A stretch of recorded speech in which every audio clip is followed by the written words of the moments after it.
Bueno, buenos días a todos. No sé si hay alguno que no saludé personalmente, pero... Oh, mira, están los... No, ¿están los tres Santiagos? No, falta uno. Casi están los tres Santiagos. Hay un Santiago que está dos veces, si no me equivoco. Bueno, buenos días a todos. Vamos a repasar concepto de la clase anterior, que estaba pensando que hubiera sido un buen momento hoy para tomar un quiz, para ver si alguno de los valientes que está acá eh, repasó algo de la clase pasada. Yo tengo que entre inteligencia artificial, práctico 4 y todo lo demás, la clase pasada quedó en el olvido. Ya, ya vamos a ver. Si hubiera es la palabra clave. Santiago Berrete dice que va repasando, pero va tres clases atrasado. No está al horno, Santiago. ¿Qué es lo que vimos la clase pasada? Terminamos el tema 9 viendo ejemplos de procesadores superescalares modernos, eh, algunas características que los distinguen y cómo se parece a lo que vimos en teoría. Después vimos cómo debe ser el manejo de excepciones e interrupciones en un procesador como los que venimos viendo, digamos, para cómo se da soporte al manejo de interrupciones, que a la larga la clave fue que se las manejaba como un riesgo de control adicional, porque a la larga es que me modifican el flujo normal de las instrucciones. O sea, dado una instrucción, si tengo una interrupción o una excepción, la instrucción siguiente que debería buscar no es PC+4, sino que me altera el flujo y debería saltar a algún manejador de interrupción, algún vector de interrupción, alguna cosa así por el estilo. Les definí qué son las interrupciones precisas, lo cual eso sí es importante. ¿Por qué? Porque mantener el manejo de interrupciones precisas es una característica fundamental para preservar el flujo correcto de instrucciones de un programa. O sea, se deben poder detectar las interrupciones y se deben poder atender en el orden en el que fueron emitidas. ¿Cómo hacemos eso? Simplemente se analiza siempre la instrucción, la interrupción, digamos, más antigua en un pipeline. O sea, se analizan las interrupciones cuando se llega a la última etapa. O sea, no importa cuándo se generen, solamente se revisan las interrupciones en la última etapa. Que en un caso de un pipeline simple es en la etapa de writeback, y en los casos de pipelines más complejos, superescalares, en la etapa de commit. Luego vi empezamos tema nuevo, que es el que estamos viendo ahora, que es un enfoque diferente, es un camino de datos que sea multiciclo. ¿Qué implicaba que sea multiciclo? Primero decía que su objetivo principal no es performance. Todos los otros caminos que nosotros habíamos visto partiendo del uniciclo, tanto el segmentado como todos los superescalares, su idea estaban orientados a performance, disminuir el CPI, disminuir el tiempo de ciclo para obtener un menor tiempo de ejecución que implicaba una mayor performance. En cambio, un camino de datos multiciclos, sus objetivos pasan por otro lado. Por ejemplo, hace que sea más barato, que sea más pequeño. Entonces eso implicaba reutilizar unidades funcionales y que no tenga que tenga un tiempo de ciclo corto, pero que no tenga un CPI bajo, sino que el CPI sea alto. Entonces, ¿cómo hacemos el camino de datos? Primero agregábamos registros intermedios para almacenar valores que necesitábamos para mantener, digamos, de un ciclo a otro. Agregábamos un registro de instrucción, agregábamos un MDR, agregábamos un registro de la salida de la ALU, por ejemplo. Reutilizábamos unidades funcionales, entonces acá no teníamos dos memorias, una para instrucción y una para datos, y volvíamos, digamos, a una arquitectura von Neumann, con una única memoria compartida. Reutilizábamos la ALU, entonces no teníamos una ALU más múltiples sumadores, sino que teníamos una única ALU para hacer todos los tipos de cálculos aritméticos que sean necesarios.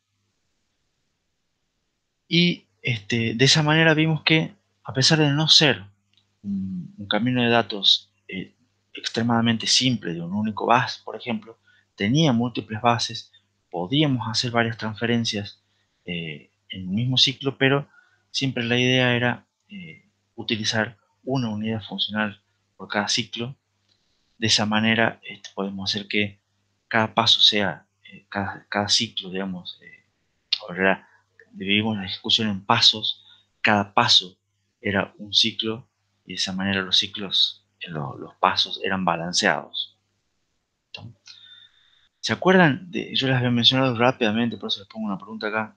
¿Se acuerdan de qué dependía la duración del ciclo T en un procesador multiciclo? Porque lo dije muy rápido, me parece. No sé si le prestaron la suficientemente atención.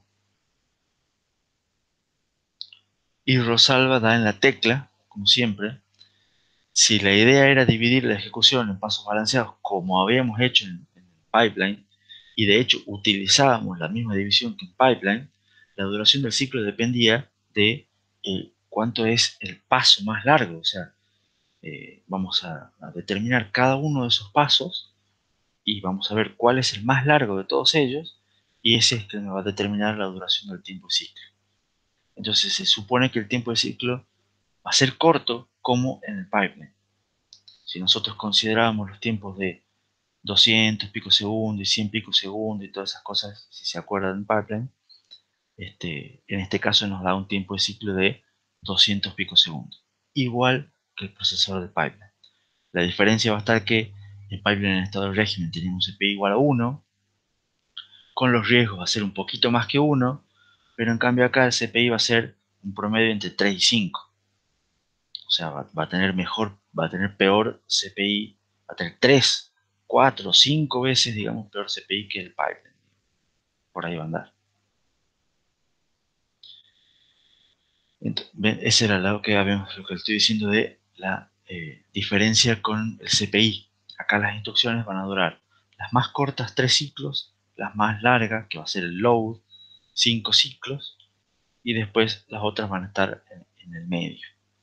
Entonces, según cómo sea la mezcla de instrucciones, va a tener un CPI que va a ser variable y va a estar, por ejemplo, 4, supongamos de promedio, para que sea simple. ¿Se entendió todo eso? Creo que ya con eso fue todo lo que vimos en la clase pasada. ¿Alguna pregunta con respecto a la clase pasada si empezamos con la clase de hoy?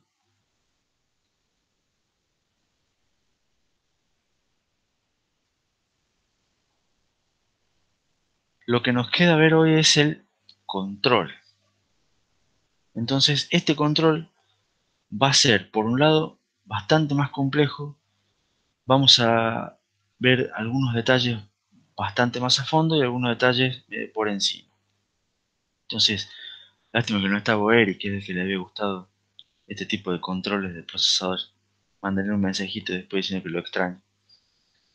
O bueno, ya lo va a ver cuando, si es que en algún momento ve el video. Eh, ¿Cuál es cómo vamos a hacer este diseño de control? Ya tenemos nuestro camino de datos. Eso lo hemos visto. Del camino de datos sacamos las señales de control. Acá vamos a tener nuevos multiplexores. Por ejemplo, ¿se acuerdan que teníamos un multiplexor nuevo a la entrada de la ALU? Porque ahora la ALU hacía muchas cosas. La segunda entrada de la ALU, en vez de recibir datos de 2 valores, recibía de 4 por lo menos. Entonces hay nuevas señales de control. Había otro multiplexor nuevo a la entrada de memoria, porque ahora la entrada de direcciones de memoria, para ver si ahora la dirección de memoria venía de PC, porque buscaba una instrucción, o de la ALU, porque estaba buscando un dato. Entonces hemos cambiado cosas, hemos agregado multiplexores, entonces esos multiplexores requieren nuevas señales de control. Pero el problema, más allá de las nuevas señales de control, la clave o la diferencia de esta unidad de este diseño de la unidad de control es que esas señales no dependen únicamente de la instrucción. O sea, por ejemplo, eh, para una instrucción de suma, ¿qué es lo que tiene que hacer la ALU? En el caso del uniciclo, era muy clara la respuesta. ¿Por qué? porque nosotros sabíamos que las señales de control de la ALU en el uniciclo eran la misma señal durante todo el ciclo. Entonces sabíamos exactamente dónde se sumaba PC, qué es lo que pasaba, sabíamos específicamente qué es lo que hacía la ALU. Entonces sabíamos exactamente cuál era la señal de control que había que darle. En cambio ahora, ¿qué debe hacer la ALU para una instrucción add? La respuesta en realidad pasa a ser otra pregunta. Pasa a ser ¿en cuál ciclo de la instrucción add? ¿Por qué? Porque en el primer ciclo de la instrucción add, nosotros vamos a hacer el fetch de la instrucción add. Entonces la ALU ahí va a estar ocupada sumando PC más 4. ¿Se entiende? Entonces, ¿qué es lo que tiene que hacer la ALU? Sumar. Buenísimo. En el segundo ciclo de la instrucción add, que vimos todo el RTN en la clase pasada, la instrucción add va a estar calculando, la ALU va a estar calculando una dirección de salto, porque todavía no sabemos estrictamente si es una instrucción add. Entonces la ALU va a sumar de vuelta. En el tercer ciclo de la instrucción add, ya sabemos que es una instrucción add porque fue decodificada, tenemos que hacer que la ALU sume. Entonces suma de vuelta. Fíjense que de casualidad vamos a hacer 3 ciclos que sumen. Y en el cuarto ciclo, la instrucción add escribe en su resultado en el banco de registros. Entonces la ALU no hace nada. Pero fíjense que tenemos 4 ciclos distintos para una única instrucción en las cuales la ALU podría hacer 4 tareas diferentes, que de casualidad está haciendo en 3 ciclos lo mismo, pero porque es una suma, digamos, especial. Pero ahí hay un ciclo que no hace nada. Entonces, la respuesta acá es que, o lo importante, que me gustaría que ustedes se queden con esto, es las señales de control ya no son las mismas para la ALU, no dependen de la instrucción, sino que dependen de la instrucción y de el ciclo en el cual se está ejecutando esa instrucción. Y eso hace que ya el control no sea combinacional, sino que sea un control secuencial. Y por ende, los circuitos secuenciales se suelen implementar con máquinas de estado finito. ¿Se entendió todo lo que dije?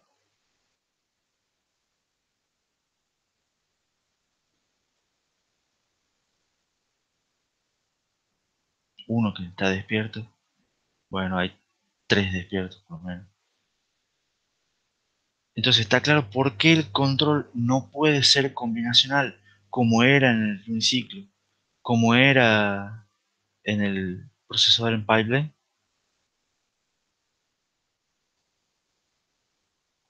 Bueno, Gonzalo dice que todavía tiene pesadillas con Mil y con Moore. Espero no atormentarte tanto con eso. Vamos a ver qué pasa. Resulta entonces que yo simplemente les voy a mostrar cómo queda la máquina de estado finito del control. Queda más o menos así. En realidad no es el dibujo que más me gusta, pero este dibujo tiene un par de cosas interesantes, que es que se les aparece y se distingue, digamos, en el dibujo, todo lo que son las señales de control. Pero, ¿qué tiene de importante este dibujo? Tiene varias cosas que me voy a poner un poco de énfasis. Primero y principal, tiene 9 estados. O sea, fíjense que toda la MEF de control del procesador de multiciclo que implementa el subconjunto de 7 instrucciones eh, de LISA del RISC-V que nosotros habíamos visto, son solamente 9 estados y que son los mismos 9 pasos que nosotros vimos la clase pasada. Entonces, lo que está dibujado acá lo que está especificado en cada una de estas pelotitas, de estos circulitos, son lo que se tiene que hacer en cada uno de los pasos que nosotros vimos la clase pasada. Entonces, si yo voy a hacer, empezamos acá. Fíjense que tengo, el fetch es un paso. En la instrucción de decodificación tengo un paso también, digamos, se hace todo eso en el mismo paso. Entonces tengo dos pasos ahí. Después tengo, para ejecución, según la instrucción, tengo tres pasos distintos. O sea, ahí son 5. Para memoria tengo dos distintos, son 7. Para el write back tengo dos distintos, son 9. Esos 9 pasos son los que están dibujados aquí. ¿Estamos? Eso es lo primero. Entonces, acá fíjense que tienen más o menos los nombrecitos, estos que están con gris en cada pelotita, y tienen numeritos. Los numeritos van 0, 1, 2, 3, 4, 5, 6, 7, 8. O sea, son 9 en total. Y fíjense, la idea es que este es el fetch, esta es la decodificación, el 1, o sea, el 0 es el fetch, 1 decodificación, y después depende de la instrucción cuál es el siguiente. Entonces, una tipo R, que son estas de acá, van a ser el paso 6 y el paso 7. Una instrucción de branch va a ser solamente el paso 8 y termina, ¿tá? En caso que es un branch equal. En cambio, una load y store vienen para acá a hacer el cálculo de la dirección, y después si es un load va a ser el paso 3 y paso 4, y si es un store solamente va a ser el paso 5. ¿No? Entonces eso es cómo funciona más o menos la MEF.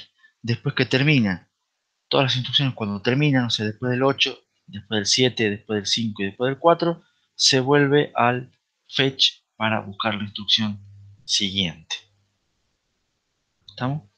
Ahora, ¿qué es lo que dice cada pelotita? ¿Qué es lo que tiene adentro cada pelotita? Son las señales de control que hacen lo que vendría a ser lo que yo les puse, digamos, la diapositiva en cada paso. Entonces, las señales de control que activan, digamos, para que se haga lo que se tendría que hacer en ese paso son las señales de control que están puestas en cada una de las pelotitas. Por ejemplo, agarremos la de decodificación, que tiene 3. Dice que la fuente A de la ALU sea 0. Esto seguramente me está diciendo que tome PC. ¿Estamos? Me dice que la fuente B de la ALU sea un 3. Probablemente esto sea que me sume el valor, la constante 4, y acá una loop 0 me va a hacer que sume. Entonces esto me está diciendo que sume PC con 4. Y eso es lo que me está actualizando PC. No, no debe ser PC más 4, perdón. Debe ser PC, pero esta debe ser la constante para el salto. Entonces acá estoy calculando la dirección de salto. Acá, fíjense en el fetch, estoy sumando PC y el ALU, la fuente de la ALU es un 1, entonces este debe ser el 4 y acá ALU me está sumando, entonces esto me debe ser que acá estoy haciendo PC más 4 más el acceso a memoria. Fíjense que acá estoy escribiendo PC write, que es que me actualiza PC. Fíjense acá, por ejemplo, en un load, estoy leyendo de memoria y el multiplexor que me elige si la memoria accedo con datos o con instrucciones, tiene el valor de accedo con datos. Lo mismo en un store, pero con la diferencia de que acá estoy escribiendo en memoria. Este multiplexor IOD, que es instrucciones o datos, cuando hago el fetch tiene un valor 0. No van a tener que saber estrictamente cuáles son las señales de control, simplemente lo importante que se queden acá es que son 9, más o menos como es el flujo. Fíjense que el estado 0 y el 1 son iguales para todas las instrucciones. Si yo agrego instrucciones, lo que tengo que hacer es, bueno, fijarme si me sirve alguno de los estados que ya están, primero y principal, y si no, eventualmente agregar un nuevo estado, uno o más nuevos estados que salgan del 1 y después eventualmente el estado final vuelve a el estado 0 de fetch. ¿Se entiende más o menos cómo es el concepto y la idea de esta máquina de estado finito? Hay otro detalle que es muy importante, que tiene que ver con lo que dijo Gonzalo de Mili y Moore. Esta máquina es de estilo Moore. ¿Qué significa que es de estilo Moore, Gonzalo? A ver si te acordás. Creo que la salida dependía del estado, ¿puede ser? Es exactamente, te faltó solo la palabra únicamente. Las salidas dependen únicamente del estado actual. Entonces fíjense que yo dije, por ejemplo, acá este es mi estado de cálculo de la dirección para acceder a memoria en las instrucciones load store. Entonces, las señales de control son aquellas necesarias para acceder para calcular la dirección de memoria con la cual voy a acceder a, a memoria después para una instrucción load store. Entonces, las salidas únicamente dependen del estado, no dependen de las entradas. Las entradas me van a ir diciendo cómo me voy moviendo en la máquina de estado finito, pero no de cuáles van a ser las salidas de cada estado. Las salidas dependen únicamente del estado. Entonces la máquina es una máquina estilo Moore. Eso calculo que ya se acordarán todos. Y si no, ya saben por dónde tienen que repasar. ¿Preguntas con respecto a esta máquina de estados finitos? Bien, excelente. Entonces ahora vamos a ver cómo implementamos esta máquina de estados finitos. Y ahora va una pregunta para ustedes. Ideas de cómo implementar una MEF? ¿Cómo hacemos un circuito que implemente esa MEF del nuevo estado que vimos? ¿Se acuerdan cómo implementar circuitos secuenciales? Podríamos hacerlo creo que con flip-flop. Podrían Había hacerlo una con... manera. Claro, tenían que empezar a hacer la síntesis, mapas de Carnot, también para ver cómo hacemos con flip-flops, y no me acuerdo qué otra historia, a la cual no van a llegar a ningún lado, por dos motivos. Primero porque es muy largo y muy complejo, y a su vez eso implica que es muy propenso a errores, y también porque es re poco escalable. O sea, una vez que ustedes hagan eso, si yo les agrego una instrucción, están fritos porque tienen que cambiar toda la implementación de vuelta. Había implementaciones con contadores, había implementaciones con registros de desplazamiento según cómo sea más parecida a la MEF. Y esta MEF no es muy parecida a casi ninguna de ellas, así que va a ser complicada, digamos. ¿Cómo sugiero yo implementar una MEF? O es mi sugerencia que ustedes sí la han visto en diseño lógico, pero al final de diseño lógico casi. Primero, una MEF en general va a tener una implementación así. Esta, nuestra MEF. Esto es una caja negra, empecemos por ahí, en la cual vamos a tener todas las entradas y todas las salidas. ¿Sí? Después vamos a ver cómo rellenamos esta caja negra. Pero, primero, las entradas de la MEF van a ser, por un lado, el opcode, todos los bits del opcode. Eso lo sacamos del registro de instrucción que teníamos. Entonces de ahí sacamos el opcode de la instrucción para definir las cosas de si es una instrucción load, si es un branch, si es una instrucción tipo R. Entonces necesitamos los bits de opcode. Por otro lado, vamos a necesitar los bits de estado actual, ¿no? Y sabemos que si tenemos 9 estados por el momento, necesitamos 4 bits para codificar 9 estados. Y en realidad ya nos permite inclusive expandirnos hasta 16 estados con la misma máquina de estado finito. Entonces vamos a necesitar, son 7 bits de opcode, a pesar que acá figuran 6, más 4 bits de estado, necesitamos 11 bits de entradas. Después las señales de control, en total, creo que eran... bueno, además vamos a necesitar un registro, perdón, para que me almacene cuál es el valor del estado actual. Las señales de control, estas o sea, las salidas de mi MEF van a ser todas las señales de control para eh, el camino de datos. Si no me equivoco, creo que eran 12. Después vemos si me equivoqué. Y además necesitamos también la lógica para el próximo estado de salida para que se me actualice este registro de estado. Necesito estas 4 lógicas de estado. Estas 4 señales de next state, puse así, de próximo estado. Entonces, esto es una máquina de estado finito bastante genérica. ¿Estamos? Esto va al camino de datos, esto va se realimenta como entrada, y de ahí el recibimos con estas entradas me va a determinar todas las salidas posibles. Entonces, las salidas van a depender del estado actual y de la instrucción que esté ejecutando.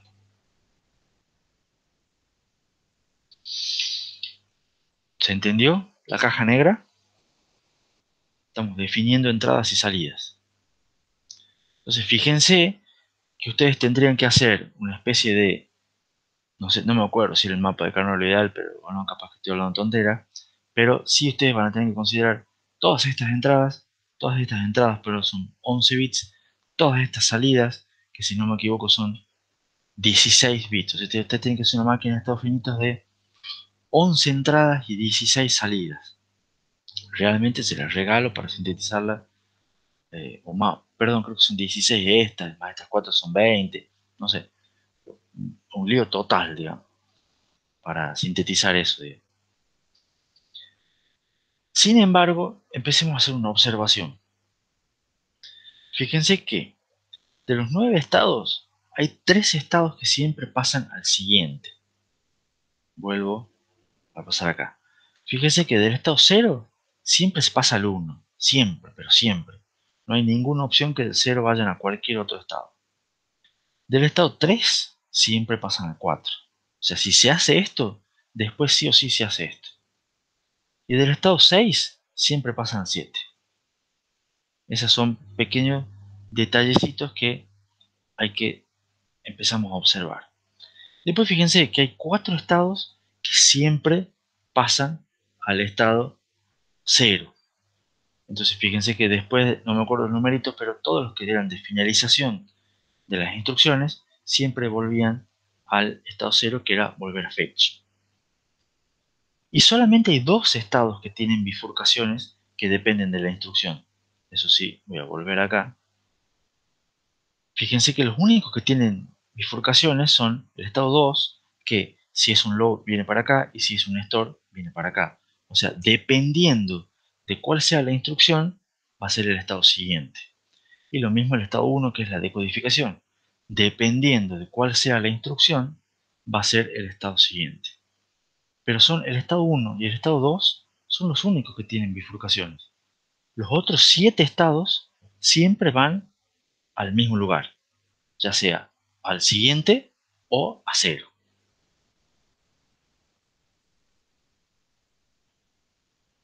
¿No? Entonces uno ya puede empezar a construir una tabla adicional, la tengamos en mente, que es una cosa así. ¿Qué es lo que vendría a ser esta tabla? Fíjense, esta tabla me dice, ¿cuándo hago que mi salida de estados sea 0? Entonces mi próximo estado va a ser 0 cuando yo esté en los estados 4, 5, 6, perdón, 4, 5, 7 y 8. Si estoy en alguno de estos 4 estados, mi próximo estado es 0. Mi próximo estado va a ser 1 cuando yo estoy en el estado 0. Mi próximo estado va a ser 3 cuando yo estoy en el estado 2. ¿Lo ven? Mi próximo estado va a ser 2 cuando yo estoy en el estado 1 y tenga una instrucción load o una instrucción store. Entonces, de esta manera uno puede ver cómo hago para llegar a cada uno de los 9 estados. ¿Sí? Es una manera de reescribir en forma de tabla cómo sería la lógica para llegar a cada estado. Y esto me permite simplificar un poquito, ya vamos a ver cómo construyo la síntesis de la MEF. Ahí en el chat Rosalba me dice, en el parcial les voy a pedir sintetice la MEF. No, Rosalba, no te preocupes. Te voy a dar ahora, vamos a ver nomás en clase cómo se para sintetizar la MEF. Después en el parcial vamos a hacer alguna variante seguramente. ¿Se entiende primero la construcción de esa tabla? De todas maneras van a ver una cosa, yo voy a sintetizar MEF mucho más fácil que lo que sintetizaba la ingeniera Gómez López. Espero, digamos. Espero que entiendan que es más fácil. Matías, si puede pegarme el tiro ahora. No, espera un poquito en el recreo. Capaz ahí te puedas pegar el tiro. Esperemos un poquito. ¿Dudas hasta acá? Con cómo vamos analizando la MEF. Bueno, entonces, nosotros vamos a implementar esa MEF con una ROM. Porque la ROM van a ver que es la manera en la cual nos vamos a ver que es más fácil implementar una MEF como la que tenemos. ¿Ustedes se acuerdan de implementaciones de máquinas de estados finitos con una ROM? Matienzo dice que no. No, nadie ha visto esto. No me hagan que después le diga a la ingeniera Gómez López, che, los chicos dicen que no se acuerdan nada de implementación de ROM. Yo no me acuerdo si lo habíamos visto. Probablemente haya sido el último temita de implementación de ROM, de implementación de MEF, digo, que lo han visto así nomás, por encima. Eso me parece más. Entonces nadie recordó porque nunca jamás le pidieron. Entonces ahí me parece bien. Bueno, ¿cómo hacemos una implementación de una MEF con una ROM? Lo que yo creo que es probablemente la implementación más simple. Tenemos todas las entradas, entonces necesitamos una ROM directamente que va a tener 11 bits de entradas, va a permitir direccionar 2048 direcciones diferentes. ¿Estamos? Entonces hacemos que cada una de esas direcciones puede representar un estado de la máquina de estado finita. Vamos a tener 16 salidas de la ROM, en total son 20 salidas, como decía. 16 son para el cambio de datos, 4 para el próximo estado, entonces necesitamos 20 salidas.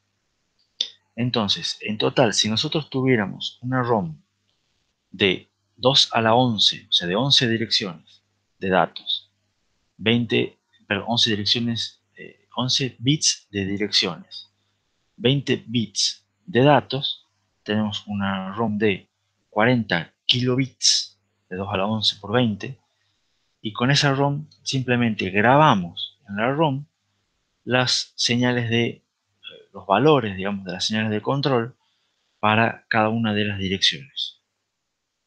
¿Se entiende? Entonces tendríamos 9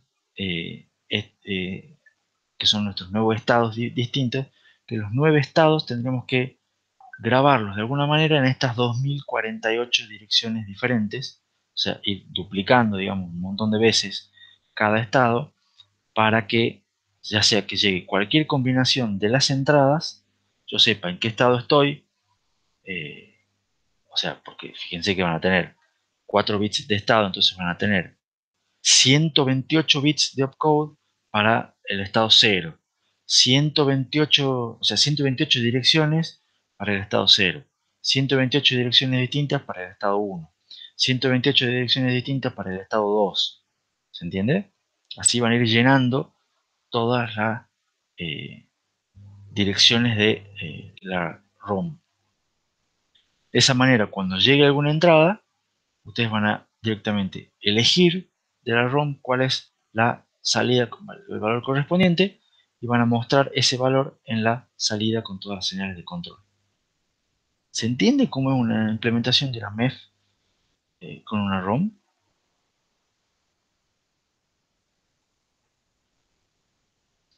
Bueno, es la implementación más simple que podríamos ver.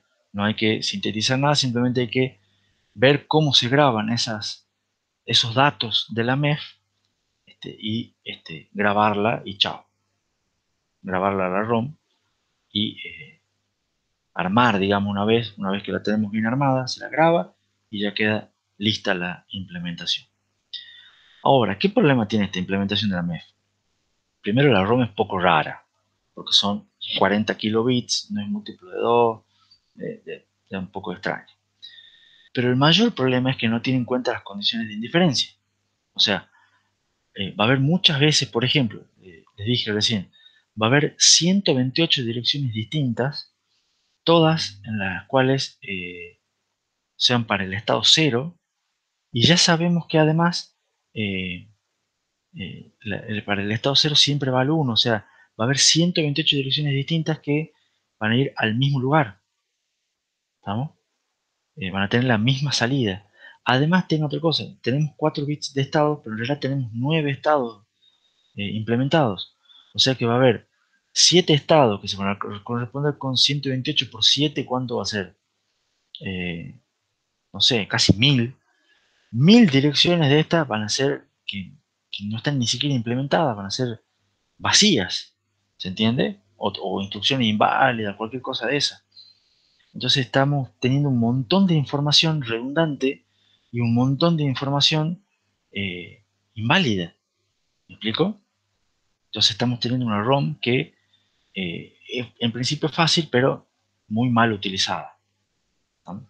Y además, ojo, porque si tuviésemos más instrucciones, pueden aumentar los estados y pueden aumentar las salidas. Si tuviéramos que después agregar una instrucción, capaz que me cambia todo esto y tengo que volver a cambiar todo lo que es la ROM, ¿no? O sea, cambiar la ROM y además de su contenido. Entonces es muy poco flexible la solución. ¿Se entiende por qué es poco flexible la solución?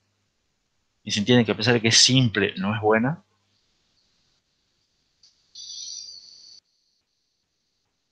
Matienzo, ¿se pegó el tiro o no se pegó el tiro?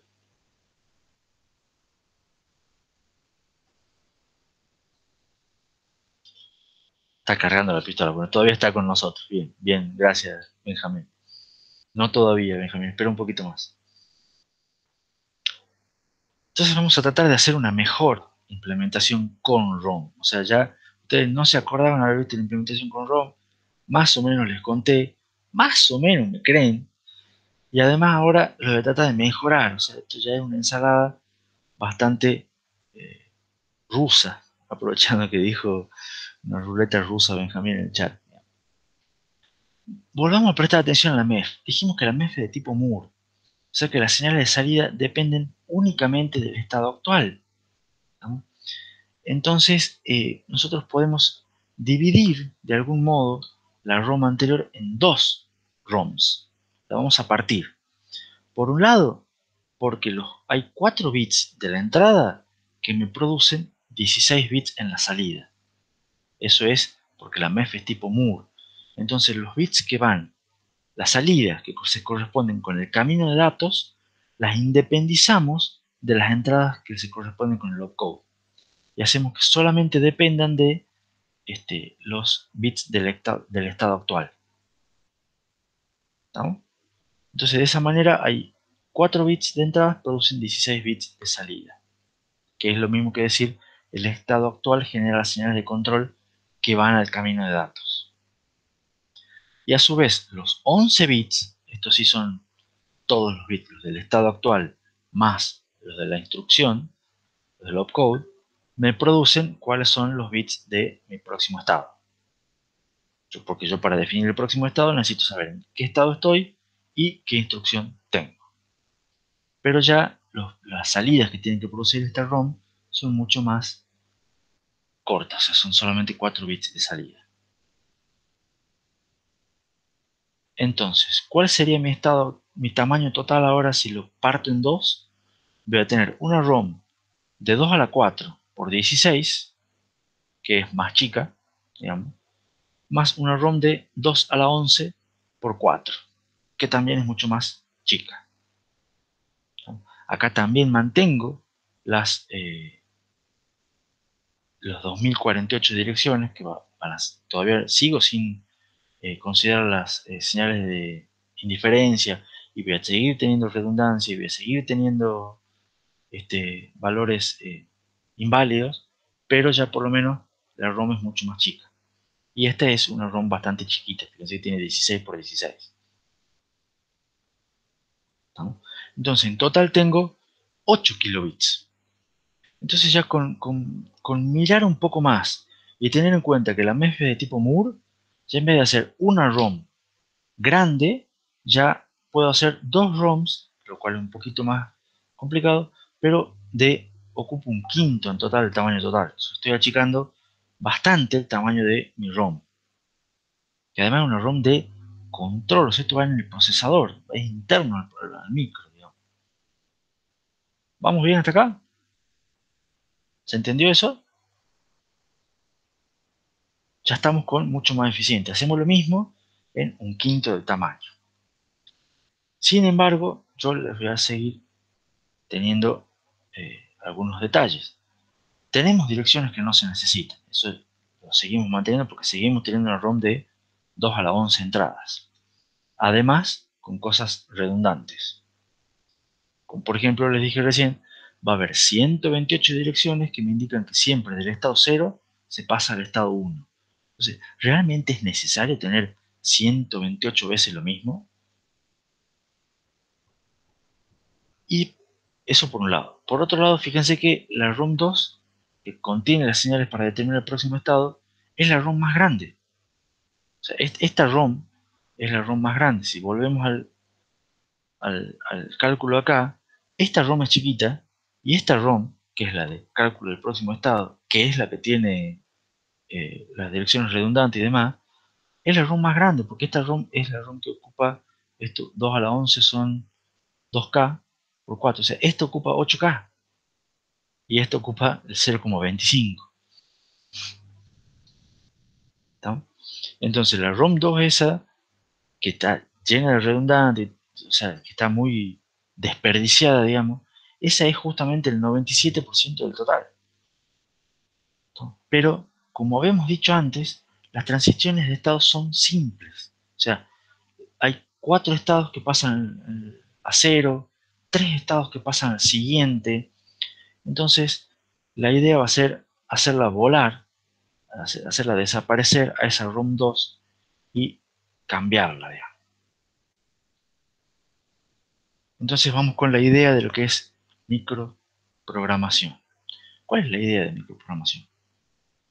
Que a las salidas, la primera parte es a las salidas de la ROM 1, o sea, la ROM 1 era la que me decía que en base al estado actual me genera las salidas de control que van a las señales de control que van al camino de datos. A esa ROM 1, a esas salidas, o sea, a las señales de control que van al camino de datos, las vamos a llamar microinstrucciones. Como decía ahí, son las señales de control que van para el camino de datos. Cada estado de la MEF, vamos a decir que se llama, que va a representar una microinstrucción, ya que en cada estado me genera una salida y la salida depende únicamente de cada estado. Entonces cada estado de la MEF me representa una microinstrucción. Y a la ROM 2, que era una ROM grande, o sea, dentro de todo, más chica que la original, pero seguía siendo grande, la vamos a reemplazar por un circuito. ¿No? Vamos a reemplazar esa MEF, esa ROM, por un circuito, y ese circuito le vamos a llamar secuenciador. ¿Cómo va a ser el circuito? Te voy a mostrar unos dibujitos y todo. Va a mantener un registro que mantiene el estado actual, porque necesitamos almacenar siempre el estado actual. Vamos a tener un sumador para que me incremente en 1 el estado, porque sabemos que muchas veces de muchos estados me pasa al siguiente. Entonces, ¿qué? Vamos a tener un sumador que me incremente en 1. Y vamos a reemplazar por una lógica pequeña que, o vamos a ver, vamos a tratar de que sea lo más pequeña posible, que me determine cuál es el próximo estado. ¿No? Y las señales de control para esta lógica deberían ser incluidas dentro de la microinstrucción. O sea que las microinstrucciones deberían ser un poquito más largas de lo normal. Uy, antes de mostrar el dibujito, se sugiere que hagamos, mis diapositivas me sugieren que hagamos un recreo. ¿Qué opinan? ¿Hacemos un recreito ahora? Después les muestro el dibujito. Como ustedes quieran. Recreo, dice Matías. Sí, recreo. Había leído en el chat que Rosalba dice que no se puede hacer el café, porque se quedó sin café, lo cual es gravísimo. Uy, Matías, hay dos que te están...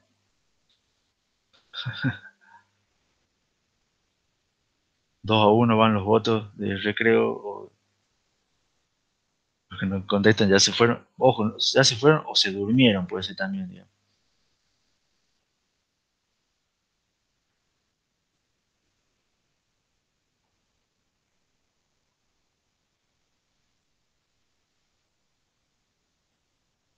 hagamos un recreo, le demos con el gusto, Matienzo.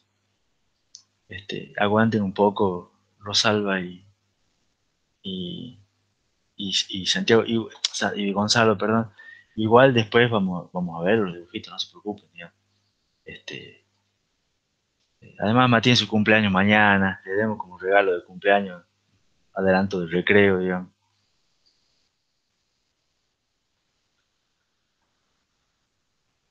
No, eso yo no tengo injerencia con eso. 8:55. Vamos al recreo hasta las 9:05. Este, es más, vamos al recreo hasta las 9:05 y ahí seguimos con cómo hacemos para hacer ese secuenciador.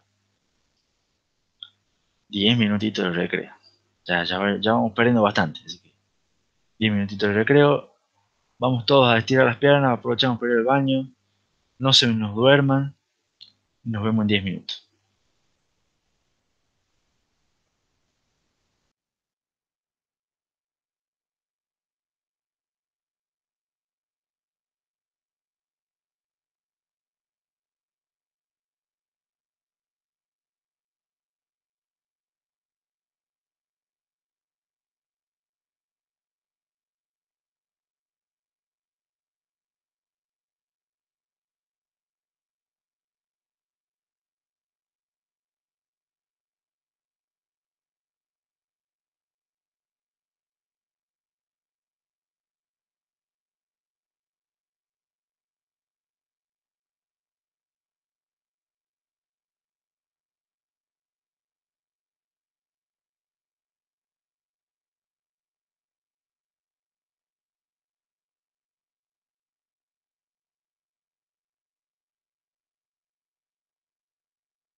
Bueno, yo ya estoy de vuelta.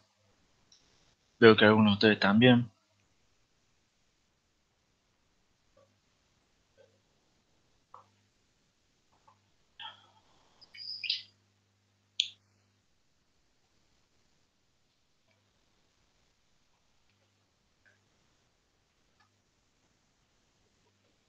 Vamos a volver a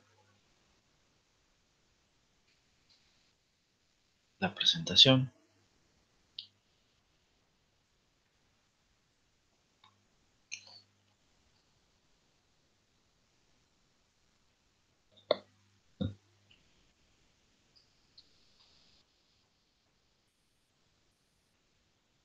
¿Está Matienzo por aquí?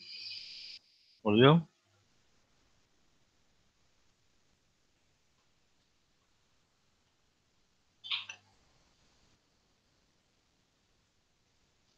Parece que no.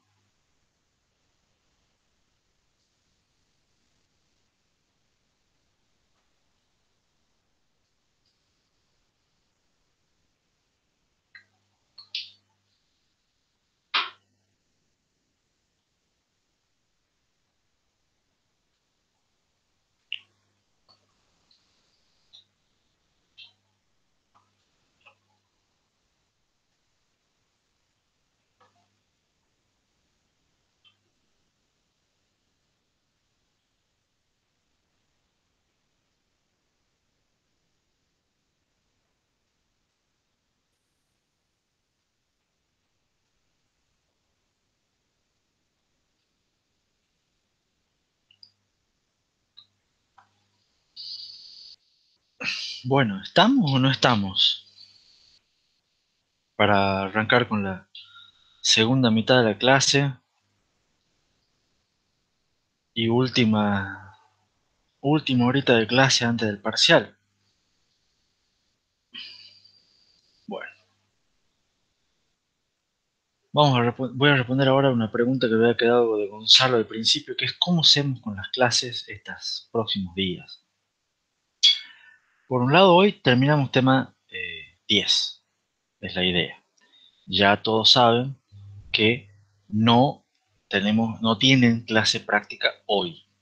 Hoy descansan un poquito a mediodía. La clase práctica es el viernes a las 8 de la mañana. O sea, en vez de la teoría, el viernes tienen la clase práctica con la evaluación. También saben que no se va a publicar un nuevo práctico todavía porque tienen que estudiar para la semana que viene el parcial. El lunes y el miércoles de la semana que viene a la mañana no tenemos clases, así que vamos a descansar también un poquito de mí, por lo menos. Ustedes van a descansar de mí para poder estudiar bien para el parcial. O sea, ese es el objetivo. Y el miércoles 12 a las 13, en el mismo horario de siempre, excepto de este viernes, excepto de hoy, digamos, va a ser el primer parcial. Entonces, después de hoy, la próxima clase de teoría va a ser el viernes de la semana que viene, viernes 14, donde vamos a empezar el tema 11. Ahí sí quedan más o menos respondidas las dudas de Gonzalo iniciales. Entienden todos más o menos cómo seguimos. Fíjense que ahora ya les baja un poco la carga. Siempre la idea de nosotros es bajar un poco la intensidad a la época de los parciales. Ya han rendido FT, ya han rendido inteligencia artificial, entonces van a estar un poquitito más tranquilos, solamente estudiando con nosotros para el práctico del viernes y para el parcial del miércoles. No van a tener temas nuevos. Y no va a pasar lo que comentaban de que les vamos a tomar el miércoles un, un tema que han visto el martes o cosas así por el estilo.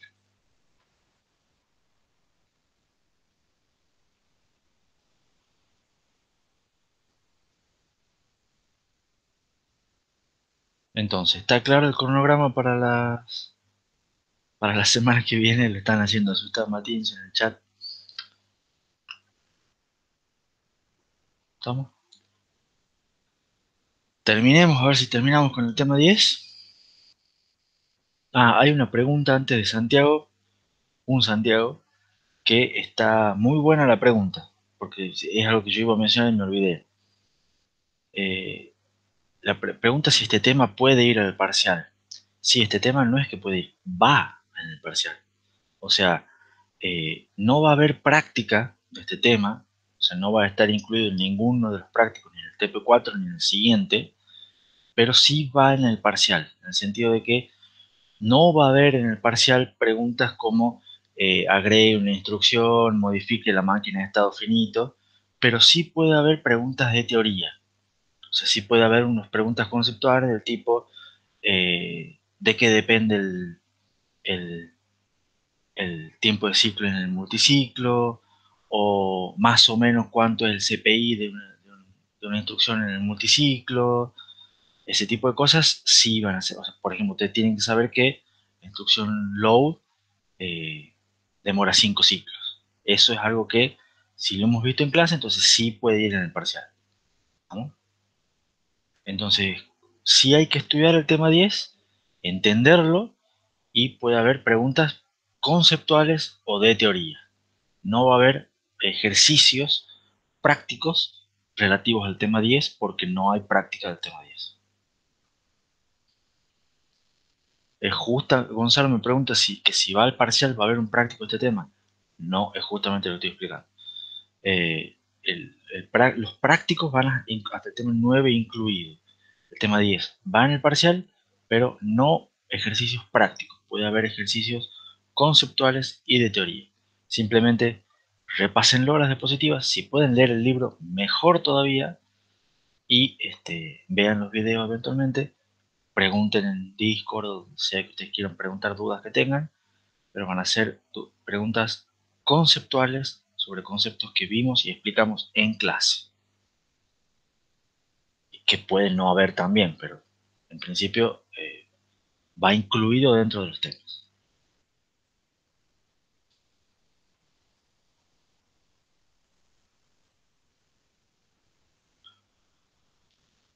Matías un punto si quiere que me hagan consultas. Ustedes hagan las consultas necesarias por los canales que ustedes consideren convenientes.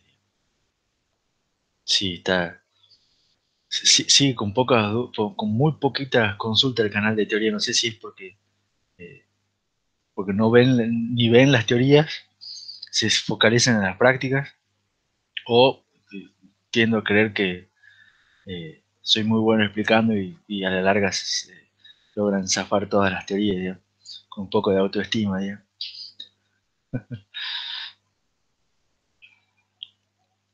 Cuando quieran, ya tienen el canal para hacer todas las consultas que necesiten. Eventualmente, también si nos organizamos y si creen que es necesario, podemos ver de hacer alguna consulta con el canal de voz o poner algún horario así de, para que nos pongamos de acuerdo varios. Pero yo creo que ya, o sea, no solamente van a tener las consultas normales, van a tener todas las consultas el lunes, la consulta el martes, no sé si va a dar falta alguna más, digamos, pero lo vamos viendo.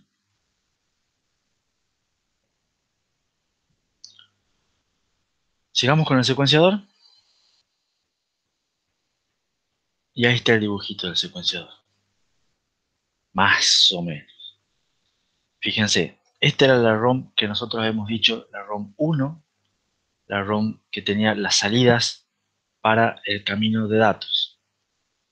Y después habíamos dicho que necesitamos un registro de estado en el secuenciador para guardar el estado actual, un sumador que me incremente en 1, ¿estamos? Para decir, tomo el estado actual, le sumo 1 y eventualmente con eso elijo el estado siguiente, una lógica para seleccionar cuál es el próximo estado, que esto va a recibir eh, el incremento del sumador, va a recibir el opcode y va a recibir un par de señales de control acá para ver cómo hacemos esta lógica.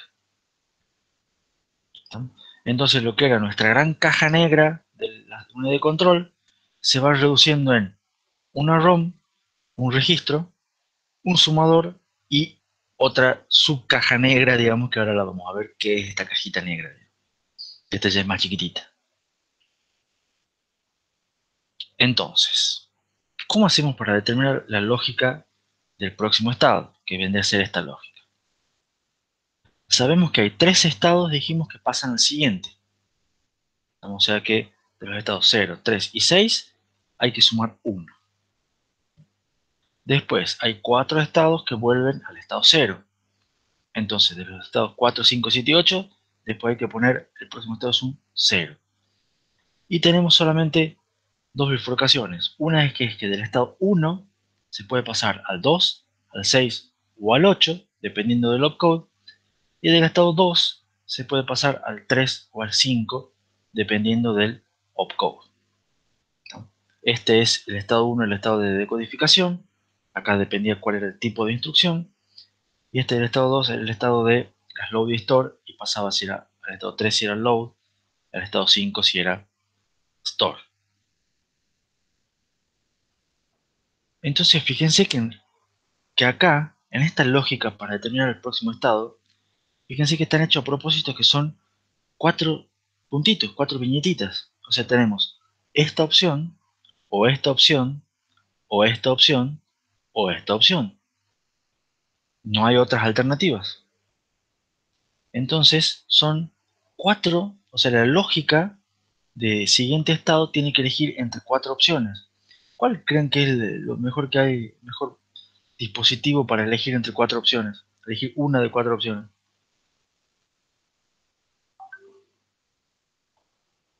A ver si alguno volvió despierto del recreo. Un multiplexor, exactamente. Entonces, la lógica para determinar el próximo estado es simplemente un multiplexor. Y ese multiplexor sí, para el caso de las bifurcaciones, le agregamos dos ROM. Y vos te vas a decir, y dale con la ROM. Es lo más fácil que hay poner la ROM. Y además estas ROM tienen que ser muy, muy chiquititas. Ya van a ver. Entonces me queda la lógica esta, el cuadradito, este cuadradito, que era una cajita negra, pasa a ser una cosa así. Un multiplexor de 4 entradas, de las cuales acá toman sentido estas dos señales de control que yo dije que había que agregar, de las cuales si en una entrada recibo el sumador incrementado, en otra entrada tengo un 0 directamente para elegir que el estado sea 0, y después tengo dos entradas que son dos ROM chiquitas, que acá les están puestas ROM de despacho, que directamente me van a permitir seleccionar en el caso de las bifurcaciones. Entonces, tenemos una ROM de despacho 1 que recibe el opcode y me dice, me genera el valor que eventualmente voy a poner en esta entrada del multiplexor. Y de esta ROM de despacho 2, lo mismo, recibe el opcode, va solamente a estas ROMs, no va a ningún lado, y me genera las salidas correspondientes en el caso de que tenga que elegir la segunda bifurcación. Entonces, este multiplexor va a tener siempre un 0, siempre un siguiente y dos ROMs según la cantidad de bifurcaciones que yo tenga en mi MEF. Como son 4 opciones, necesito dos señales de control acá en estas nuevas señales de control que tuve que generar para el secuenciador. ¿Cómo sería el contenido de las ROM? Fíjense, reciben los opcodes y tienen los valores que son los correspondientes a cuál es el próximo estado. Entonces, en el caso de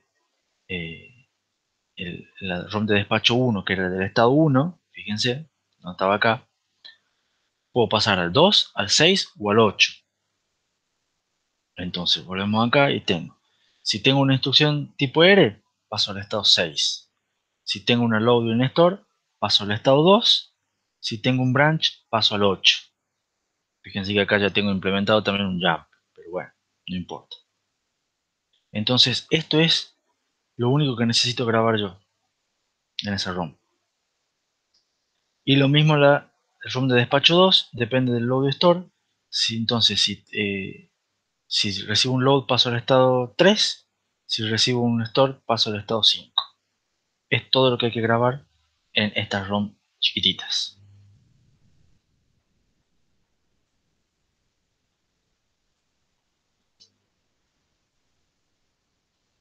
¿Se entiende la idea del secuenciador? Más o menos. Entonces, a ver, ¿cómo me queda el contenido de la ROM 2? Dijimos que teníamos todas las señales de control para el camino de datos, pero le agregué dos salidas más para el secuenciador, que son 2 bits. La idea es que cada fila representa un estado. Entonces, fíjense, yo voy a tener mis, eh, mis estados, o sea, del 0 al 9, que son mis 9 estados, cada una de las filas, y estas van a ser las señales de control, en los cuales tengo todas las señales de control que van al camino de datos, están puestas así en binario, pero la idea es que estas son todas las señales de los multiplexores, ALU-OP, escribir en memoria, leer en memoria, todas esas cosas. Y después tenemos las dos que me indican cuál es el secuenciador. Fíjense, del 0 tengo un 3. Entonces el 3 me decía agarrar el estado siguiente, ¿no? Y si prestan atención, esta tablita del 0, 3, 1, 1, 2 al 2 y todo lo demás, es la misma tablita que les conté yo. Voy a rebobinar hasta el comienzo de la clase de hoy,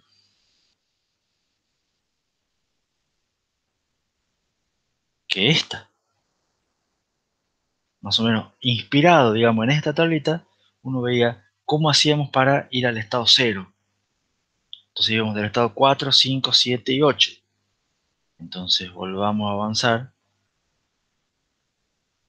hasta acá y veo, ¿dónde voy al estado 0?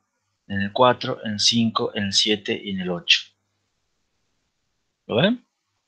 ¿Cuáles voy al siguiente? En el 0, en el 3 y en el 6. ¿Y dónde tengo las bifurcaciones? Bueno, en el 1, que tomo una ROM de despacho 1, y en el 2, que tomo la ROM de despacho 2. Entonces, junto todo esto en 18 bits, y eso es mi salidas de control de la ROM. Entonces esa va a ser mi microinstrucción, por decirlo así. Entonces, ¿cuál va a ser el tamaño de la ROM ahora? Fíjense, tengo la ROM esta va a tener 2 a la 4, que son los 16 estados, seguro, porque tengo 4 bits para el estado. En vez de ser por 16, va a ser por 18, porque agregué estos dos. Y eso le sumo 2 ROMs chiquitas de 2 a la 7 por 4. Fíjense que en total ahora tengo 3 memorias, pero ocupo en total 1,28 kilobits.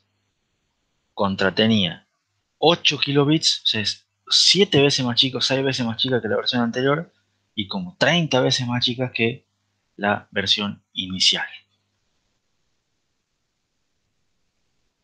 Con el agregado de un sumador que me suma 1, que es facilísimo de hacer, un registro y un multiplexor, que también es facilísimo de hacer.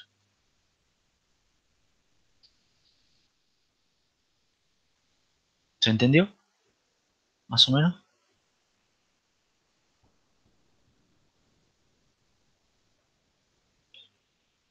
Entonces, ahora vuelvo con definiciones y ideas de microprogramación. Fíjense que ahora la salida de la ROM dijimos que son las microinstrucciones, y eso es todas las señales de control que me van al camino de datos. Entonces, en cada microinstrucción yo tengo un estado de la MEF. Eso por un lado. Ahora, un programa, ustedes están acostumbrados a escribir programas, cada programa es una secuencia de instrucciones, ¿estamos? Que indica qué hacer con los datos y cómo sigue la secuencia.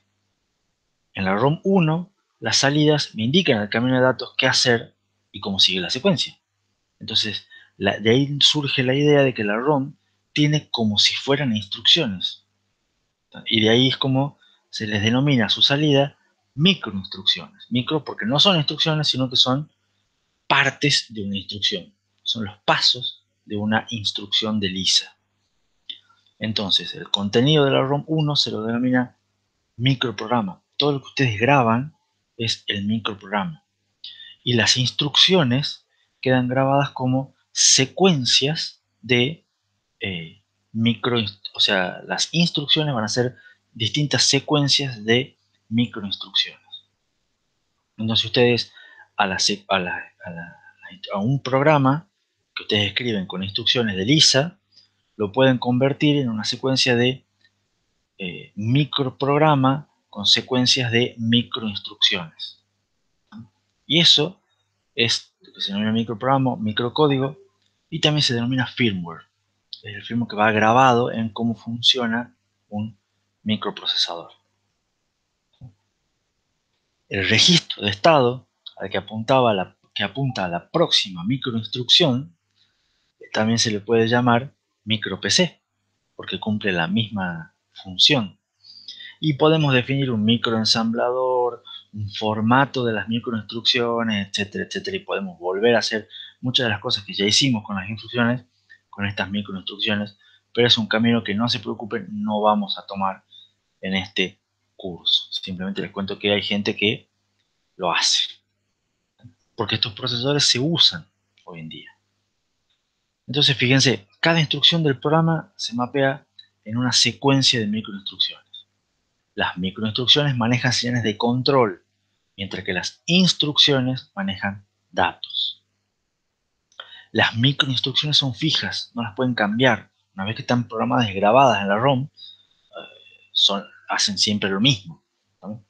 Eventualmente, podemos ver que lo que se puede hacer es cambiar la ROM, o ahora en día no se usan ROM, se usan flash, se puede reescribir una flash, ¿no? Pero para hacer el paralelismo entre instrucciones y microinstrucciones, las instrucciones cambian entre cada programa. Usted tiene un programa para hacer una cosa, un programa para hacer otra cosa, entonces las instrucciones son diferentes. Las microinstrucciones ya son fijas, dependen del procesador. Pero eso a su vez me da la pauta que cambiar las microinstrucciones implica cambiar la ROM, es cambiar el firmware. Se puede hacer para corregir bugs, o también se puede hacer para ampliar el ISA. Yo quiero agregar algo. Una vez yo lancé un procesador y le quiero agregar una nueva instrucción. ¿Qué es lo que podría hacer si el control es microprogramado? O sea, agrego una nueva instrucción modificando la máquina de estado finito, cambio el ROM de microcódigo, lo vuelvo a grabar y a partir de ahí el mismo camino de datos ya hace más cosas. ¿Se entiende? Y agregué una instrucción. Por supuesto, asumiendo que el camino de datos soportaba la instrucción nueva. ¿Estamos? También puedo hacer que una máquina se comporte como otra. O sea, yo tengo un determinado camino de datos con una determinada ROM de microcódigo. Si le saco eso, le cambio y le pongo otro ROM que implemente, por ejemplo, otro set de instrucciones, mientras se puede ejecutar en el camino de datos, lo va a hacer. Entonces yo puedo hacer una emulación que se conoce, que es con el mismo camino de datos probar distintos ISA, distintas máquinas.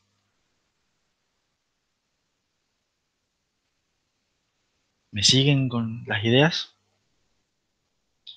Fíjense que esto permite, este tipo de control microprogramado hace que sea muy fácil agregar nuevas instrucciones, porque simplemente es agregar líneas en la ROM. O sea, es una ROM que ya la tienen, agregarle un nuevo valor, o una serie de nuevos valores, en grabar los datos, digamos. Entonces es bastante fácil.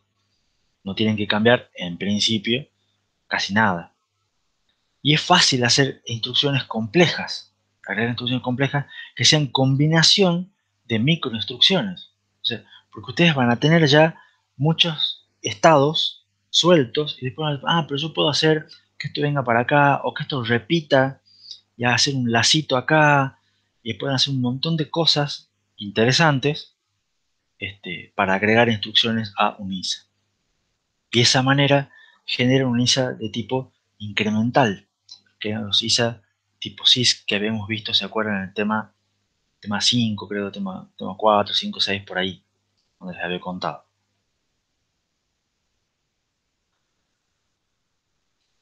¿Se entiende todo esto que estoy contando?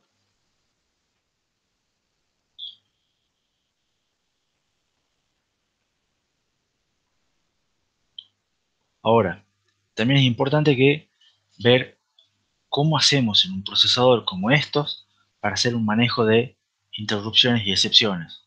Recuerda, en el manejo de interrupciones siempre hay que hacer interrupciones precisas. Entonces, ¿cómo podríamos hacer? Hay que también dar soporte, al igual que con los diseños que vimos anterior. El manejo de interrupciones y excepciones es simplemente agregar estados a la MEF de control. Entonces, hay que agregar bifurcaciones en todos los estados que puedan generar excepciones. Que vayan hacia nuevos estados, que esos estados guarden el PC, guarden el registro de la causa de la excepción y todo ese tipo de cosas. Entonces, todos los estados que pueden generar alguna excepción, si ocurre esa excepción, van a saltar al, eh, al estado nuevo, que es ese estado de excepción. Eventualmente se atendrá y después se irá a fetch. ¿Bien? Otro estado que cargue el PC con la dirección del manejador de excepciones y de ahí se va a fetch. Entonces, de vuelta, ¿cómo hacemos para hacer el manejo de interrupciones en un procesador microprogramado? Agregando estados a la MEF. ¿No? Entonces ya van a ver rápidamente que ahora, pero teníamos poquitas señales de control, teníamos poquitos estados disponibles, pero si ustedes agregan un bit más, duplican todo, entonces van a ver que es fácil. Una vez que agreguen un poquito más y pasen a, qué sé yo, de 9 estados pasen a 17 estados, ya van a poder tener 32. Entonces van a poder seguir agregando sin mucho drama. Siempre, por supuesto, hay que considerar cada vez que se tienen en cuenta las interrupciones y excepciones, que si hay algún problema, ocurre alguna excepción con una instrucción, no hay que guardar el estado. O sea, no hay que guardar, no deben modificar esas instrucciones, ni los registros, ni la memoria.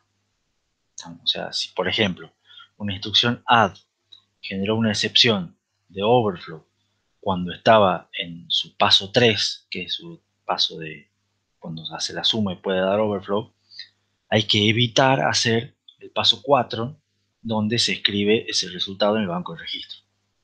Entonces la excepción tiene que detectarse antes de que se modifique el banco de registro.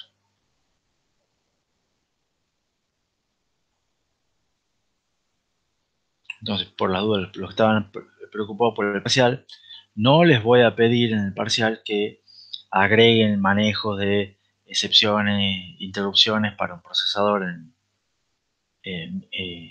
multiciclo, pero sí les puedo preguntar cosas como, eh, qué sé yo, indique qué es cuántos estados se puede agregar, cuántos estados se deben agregar en la MEF de control del procesador multiciclo para soportar interrupciones y excepciones. Eso sí.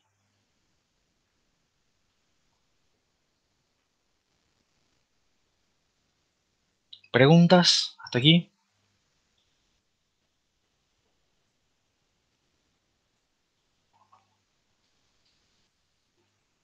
Me da la impresión que Matienzo ya se durmió con la colcha.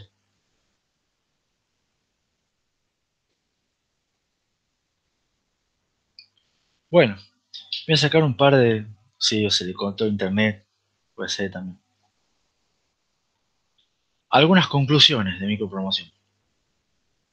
El diseño dice relativamente sencillo, no es tan sencillo, pero tampoco es tan complicado. Lo tratamos de ver analizando cómo funciona, no ir por los tecnicismos de cómo podemos sintetizarlo, sino de tratando de aprovechar al máximo lo que sería ciertas ventajas de que la MEF es dentro de todo simple, porque son 9 estados y muchos tienen transiciones sencillas y las señales de salida dependen únicamente del estado. Entonces, tratamos de aprovechar todas esas ventajas para hacer algo lo más simple posible. Pero la ventaja de microprogramación sobre todo es que es muy flexible. O sea, una vez hecho, lo podemos modificar y lo podemos ampliar de manera mucho más fácil que un pipeline. Entonces, permite hacer modificaciones que sean evolutivas, eh, que vayan modificándose con el paso del tiempo, ya sea correcciones, agregados. Es muy bueno en ese sentido un control microprogramado. Permite a su vez implementar instrucciones que sean muy potentes, muy poderosas. ¿Estamos? Sin embargo, vimos que ese tipo de instrucciones, en general, los compiladores no las tienden a usar. Preferimos hacer instrucciones simples. ¿Se acuerdan por qué preferimos hacer instrucciones simples?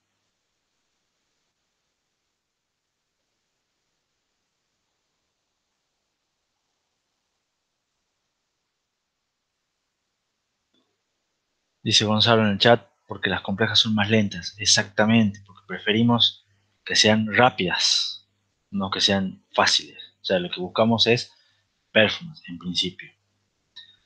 Microprogramación también es muy piola para tener distintos ISA en una misma máquina.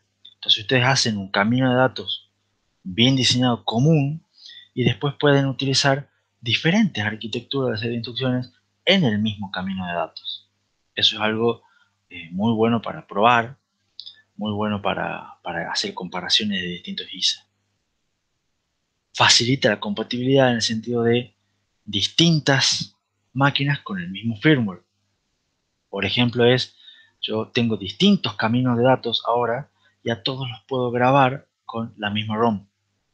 Entonces, van a ser de manera diferente porque son distintas implementaciones, pero van a ser en el fondo lo mismo. ¿Se entiende? Fíjense que nos da mucha flexibilidad. Todo lo que nosotros hemos visto con el diseño del pipeline era muy específico para nuestro ISA de RISC-V, para nuestra implementación, y era bastante rígido en ese sentido, pero bastante eficiente en muchos otros, digo, y con muy buena performance.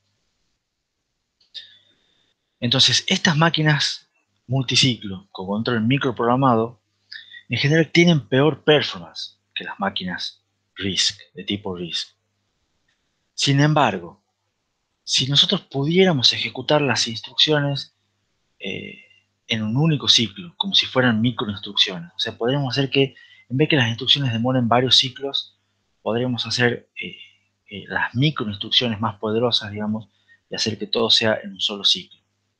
Si a su vez pudiéramos escribir programas que produzcan microinstrucciones en vez de instrucciones, y si la mayoría de los programas usaran instrucciones simples que fuesen como las microinstrucciones, y si el microcódigo pudiera guardarse en RAM y no en ROM, esto andaría muy bien. Entonces, ¿por qué no se hace todo esto? ¿O por qué no se trata de cumplir con todas esas condiciones, esos if? Y la realidad es que sí, sí se lo hace, porque los procesadores de Intel y los procesadores de AMD son procesadores microprogramados, ¿no? Que, como les dije, o sea, tienen una capa, no sé si se acuerdan cuando veíamos en el tema 6, los procesadores de Intel, tiene una capa que traduce las instrucciones en microoperaciones. ¿Se acuerdan?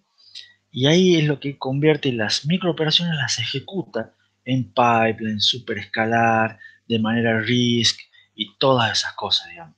Pero el ISA es un ISA incremental, flexible, con microcódigo y todas esas historias. Entonces hacen una mezcla que solamente le funciona a Intel y a AMD, pero a la larga eso existe aún hoy en día. Y en sistemas, en otros procesadores que son para mucho más chiquitos, también se usa bastante lo que es microprogramación. Entonces, a modo de resumen, final, así terminamos el tema. El tema este de multiciclo, vimos un nuevo estilo de diseño. Vimos un estilo de diseño que no es orientado a performance, sino orientado a otros criterios como bajo consumo de energía y bajo costo. Para eso reutilizamos recursos. Agregamos registros porque necesitamos, al hacerlo multiciclo, necesitamos almacenar información entre un ciclo y el siguiente. Entonces agregamos ciertos registros de almacenamiento. Las instrucciones van a tener una duración variable, entonces no es que antes todas demoraban un ciclo o tener una productividad de una cada ciclo t, sino ahora va a ser un número mayor, empecemos por ahí, entre 3 y 5 para las instrucciones que vimos nosotros, y el promedio va a depender de la mezcla de instrucciones. Cada instrucción se divide en pasos y solamente usa los pasos que necesitamos. La idea es que los pasos estén balanceados, porque la duración del ciclo está determinado por la duración del paso más lento. En estas máquinas multiciclo con control microprogramado, el control no es combinacional, porque las señales de control no dependen de las entradas únicamente, sino que dependen de las entradas, o sea, de la instrucción y de cuál es el estado actual. Entonces es un control secuencial, especificamos con una máquina de estados finitos. Para nuestro ejemplo tiene 9 estados. Lo hicimos con 2 ROM, no era muy eficiente, entonces después lo hicimos con una microprogramación, con un control microprogramado. Y ahí vimos que control es difícil. Una microprogramación, ojo, es una técnica, es otra manera nueva de implementar una MEF. O sea, ustedes cuando tengan que implementar una MEF o de diseño lógico, la podrían haber hecho con microprogramación, lo que pasa es que no era un concepto que lo manejaban en ese momento. Pero es una técnica más, es una técnica de síntesis más. Y la idea de la microprogramación es que contiene una ROM con el microprograma y un secuenciador que se encarga de definir cuál es la lógica de próximo estado. Esta implementación de máquinas de estados finitos con microprograma es mucho más simple, más eficiente, más flexible que otras implementaciones basadas en tablas de verdad. Y aún sigue siendo usada en muchísimos micros hoy en día. Las diapositivas de agradecimiento, típica, y nada más por el día de hoy.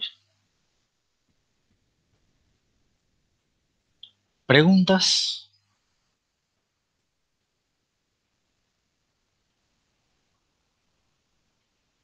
¿Ven que era cortita la clase?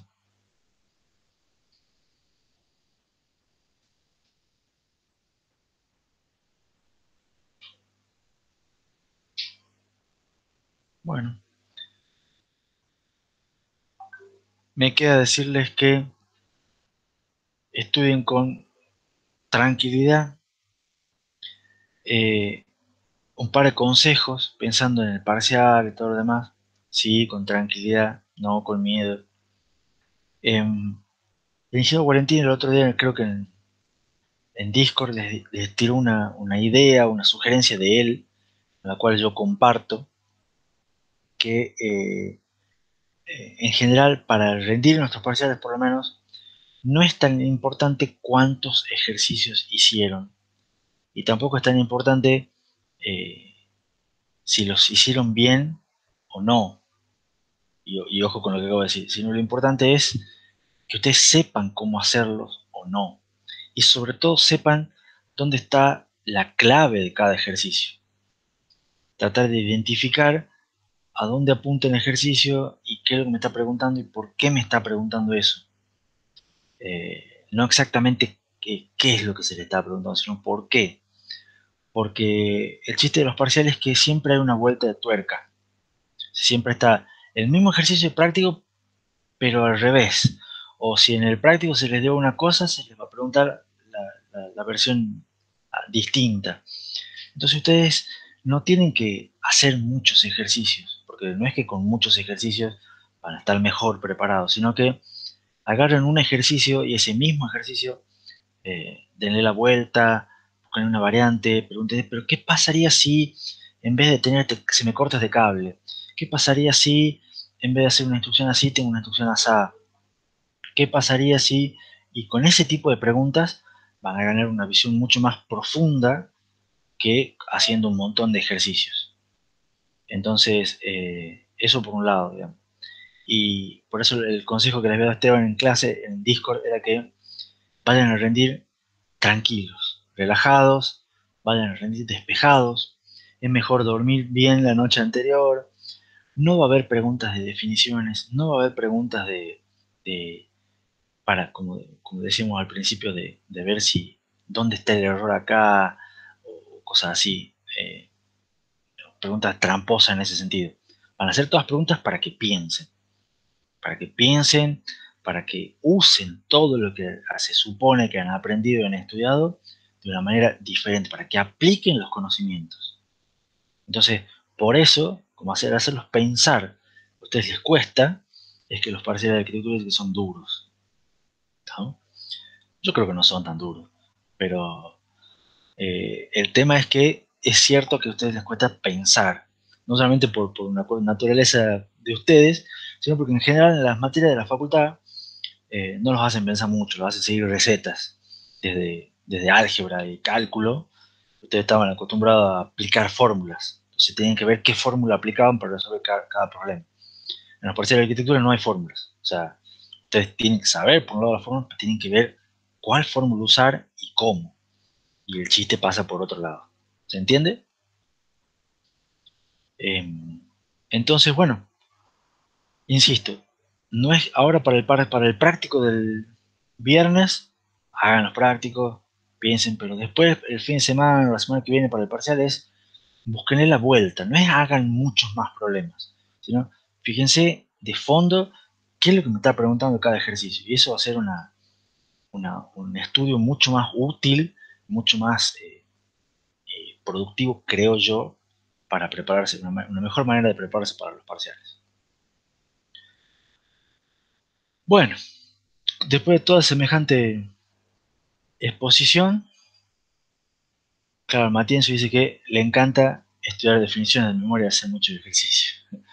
Bueno, vamos a tener que explorar una nueva faceta de tu cerebro, Benjamín. A ver si funciona o no.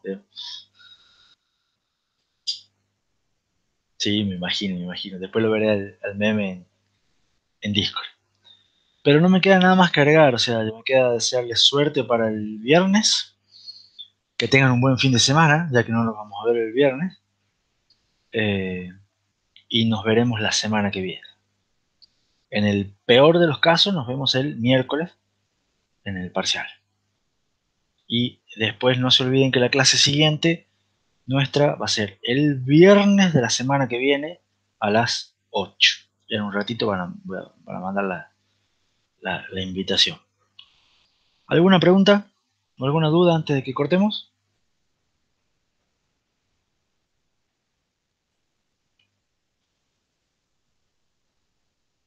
Bueno, listo chicos. Adiós. Nos estamos viendo. Suerte.